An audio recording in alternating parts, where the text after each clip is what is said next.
स्वागत है आप सबका। आप सब जानते हैं कि हमने यहाँ पर आपको क्यों इनवाइट किया है और आप सब यहाँ आए हैं ये देखकर हमें बहुत खुशी हो रही है। तो वक्त गवाए बिना हम आप सबको जानना चाहेंगे। क्यों ना आप सब एक एक करके अपने बारे में बताएं। सीमा बुआ जी की बात जैसे ही खत्म हुई, किसी मिडिल एज आदमी ने उनसे कहा, मिसेस गिल, आपकी बेटी मिस शनाया यहाँ पर क्यों नहीं आई?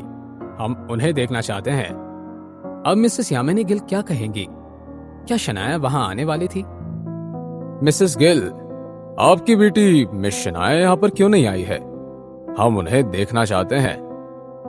जैसे ही सीमा बुआ जी और मिसेस यामिनी गिल ने यह सवाल सुना, वो एक दूसरे की तरफ देखने लगे।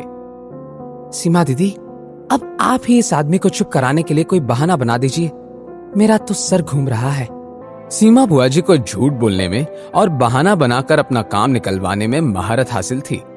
उन्होंने फिर अपने आदमी की तरफ देखा जिसने यह सवाल किया था। उस आदमी का नाम अशोक बेदी था। अशोक बेदी को शिमला के डायमंड किंग के नाम से जाना जाता था। मिस्टर बेदी, हमारी शनाया ऐसे मौके पर बहुत शर्मा जाती है। आज उसने कहा कि वो अकेले बैठकर इस पूरे फंक्शन को देखना चाहती है। वो जिससे भी शादी करने के लिए मान जाएगी, वो रोज शनाया को देख सकता है। मिसेस गिल, मेरे सुनने में तो ये बात आई है कि मिस शनाया घर छोड़कर जा चुकी है। आप दोनों के बीच एक बहुत ही सीरियस झगड़ा हुआ था। वो इतनी नाराज थी कि उन्होंने तो गुस्से में आकर आपसे रिश्ता तोड़ दिया। अब सारे मेहमान इनसिक्योर होने लगे। उन्होंने एक एक करके सीमा बुआ जी और यामिनी गिल से सवाल करना शुरू किया। अगर मिस शनाया ने आने से मना कर दिया तो? कहीं स्वयंवर की वजह से हम सब किसी मुसीबत में तो नहीं फंस जाएंगे?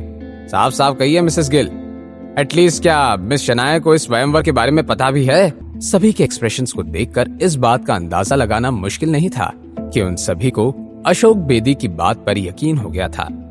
सीमा बुआ जी ये देखकर पैनिक करने लगी कि मिसेस यामिनी गिल का रिएक्शन तो ऐसा था कि वो ये सबसे कह रही थी कि सच में शनाया अब आहान के साथ रह रही थी।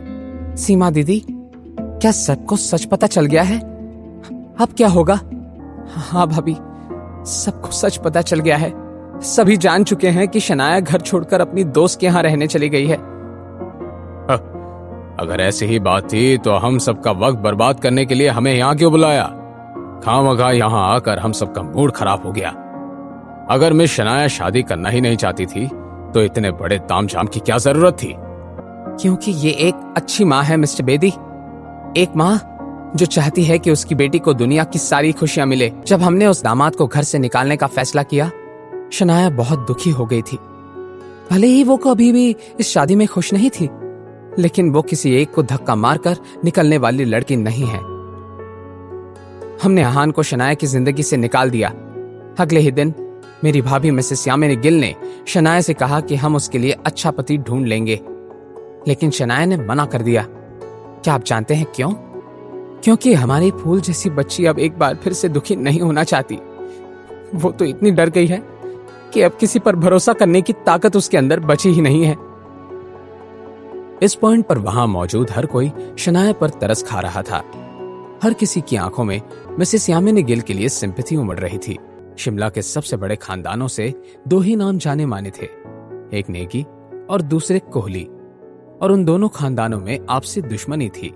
लेकिन रोहन की पहचान भी आम नहीं थी। वो रोहन कोहली था, कार्तिक कोहली के बड़े भाई का बेटा। जब दक्ष नेगी ने रोहन को वहां देखा तो वो मुस्कुराने लगा।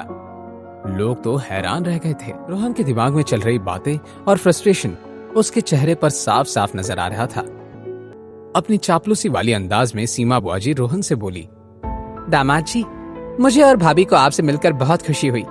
वैसे मुझे लगता है कि स्प्रिंग कॉर्पोरेशन वाले प्रोजेक्ट की वजह से आप हमारी शनाया को तो जानते ही होंगे। अच्छी बात है। वो सीमा बुआ जी को चुप कराना ही चाहता था कि मिसेस यामिनी गिल बीच में बोल पड़ी, दामाद जी, वैसे शादी कब करनी है, कैसे करनी है, ये मैं आपके मॉम डैड के साथ मिलकर डिस्कस कर लूंगी। शादी? दामाद जी, उस शादीशुदा लड़की को मैं जानता ही नहीं हूँ, और ये है कि मेरे बारे में जाने बिना ही मुझे अपना दामाद कहकर पुकार रही हैं। ये कैसी नई मुसीबत है यार।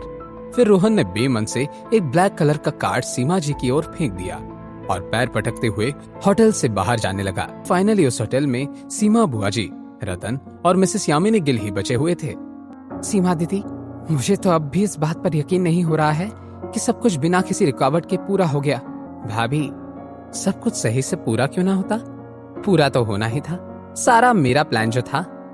और हाँ यामिनी भाभी, अगर शनाया की जिंदगी में माँ आहान कभी नहीं होता तो शनाया की शादी पहले ही बहुत अमीर फैमिली में हो जाती। कोई बात नहीं सीमा दीदी, अब सब कुछ ठीक हो गया है।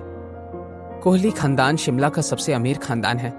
मैंने तो सुना है कि स्प्रिंग कॉर्पोरेशन के डील के बाद कार्तिक कोहली का दिल्ली के रायजादा खानदान के साथ उठना बैठना भी है। कुछ ही दिन में कोहली परिवार को हिंदुस्तान में जाना जाएगा। दूसरी तरफ प्राइड होटल से बाहर जा रहे दक्ष नेगी ने किसी को कॉल किया। यंग मास्टर, काम हो गया है। आपने अच्छा काम किया है मिस्टर दक्ष नेगी। जी हाँ, ये आवाज और किसी की नहीं, आहान की थी। आहान जब पुलिस को वहां भेजने के बारे में सोच रहा था, आहान को एक नई खबर मालूम पड़ी। रोहन कोहली, रूपल का सो कॉल्ड फियांसे, आहान से बदला लेने के लिए उस स्वयंवर में हिस्सा लेने वाला था। आहान को अब रास्ता मिल गया था। मिस्टर विक्रम ने आहान को इस बात का अंदाजा पहले ही दे दिया था कि कोहली खानदान के साथ हाथ मिलाने की वजह से उनके दुश्मन नेगी खानदान भी आहान से दोस्ती करना चाहते थे, और आहान ने इस सिचुएशन का फायदा उठाकर दक्ष नेगी को वहां भेज दिया और अपना काम सही से करा लिया। Thank you so much young master. आपको मुझे थैंक यू कहने की कोई जरूरत नहीं है। वैसे मुझे आपको कुछ बताना है। मुझे वो सीमा गिल के बारे में कुछ पता चल गया है।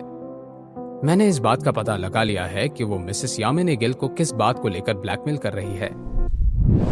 दक्ष नेगी की ऐसी कौन सी सच्चाई का पता लग गया था? अब आहान आगे क्या करने वाला था?